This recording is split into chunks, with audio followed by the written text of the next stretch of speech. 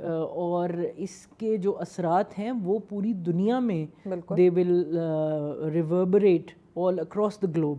سو ہمیں اس بات کو سمجھنا بھی پڑے گا اور دنیا کو سمجھانا بھی پڑے گا بہت اچھی طریقے سے, بیکاز ابھی تک ان کا جو رول ہے میرے مطابق ایک آبزرور جو وہ اپنے آپ کو کہتے ہیں, اور جو میں کہتی ہوں وہ ہے سائلنٹ اسپیکٹیٹر, وہ اس کا رول رہا ہے. They need to become active in کتنا آبزرو کریں گے. جی جی ابھی ڈاکومنٹری میں بھی ہم نے دیکھا کہ جو ہے وہ گنتی جو ہے نا وہ نہیں کی جا سکتی, جس قدر وہاں پہ ظلم ڈھائے جا رہے ہیں, جس قدر شہادتیں ہو رہی ہیں, جس قدر تقدس پامال کیا جا رہا ہے, اور کتنا آبزرو کریں گے. اور ڈیلی بیسس پہ ہو رہا ہے, صرف ایک دن کی ہم بات نہیں کر رہے, یہ روزانہ کی بیس پہ ہو رہا ہے. دیکھیے یہ انفارچونیٹلی روزانہ کی بیسس پہ ہو رہا ہے, اور یہ ہوتا رہے گا جب تک اس پہ کوئی پریگمیٹک ایکشن نہیں لیا جاتا.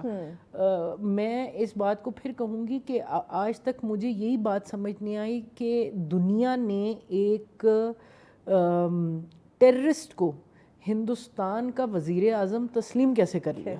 دا butcher of Gujarat, you know, the butcher of Kashmir is the Prime Minister of India.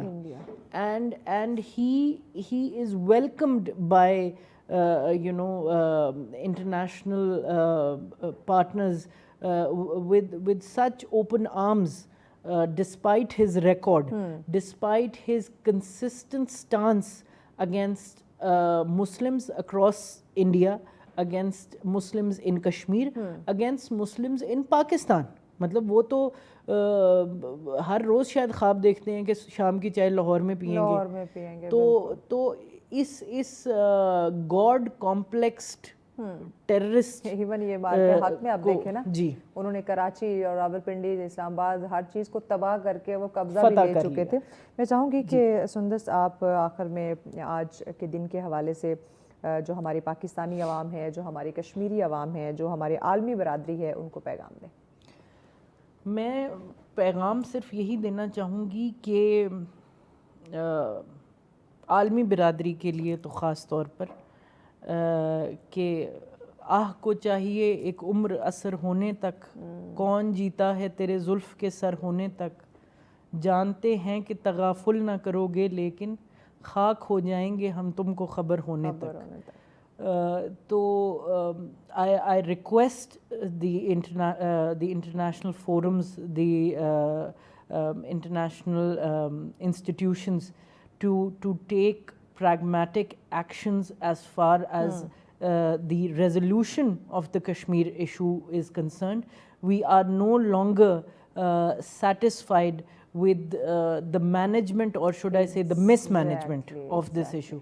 سو میری یہی رائے ہے, اور پاکستان زندہ باد, کشمیر پائندہ باد. بہت شکریہ سندس ملک. یقیناً ناظرین, کشمیر جو ہے وہ پاکستان کا حصہ تھا, ہے اور ہمیشہ رہے گا, اور ہم پاکستانی اپنے کشمیری بہن بھائیوں کے ساتھ ہے. لیکن اب یہ بات جو ہے وہ آبزرویشن سے آگے کی ہے, پریکٹیکل اب ہونے کی ہمیں ضرورت ہے, تاکہ اس مسئلے کو ایز سون ایز پاسبل حل کیا جا سکے. بریک کی جانب بڑھیں, بریک کے بعد اگلا ٹاپک آپ کے ساتھ شیئر کریں گے. آج کا اگلا ٹاپک بڑا ہی اہم ہے, لیکن اس سے قبل آپ کے ساتھ ایک سٹوری ہم شیئر کر لیتے ہیں, اور یہ امریکہ میں کتوں کے حوالے سے ایک سٹوری ہے. ایک چیمپئن شپ جو ہے اس کا انعقاد ہوا ہے.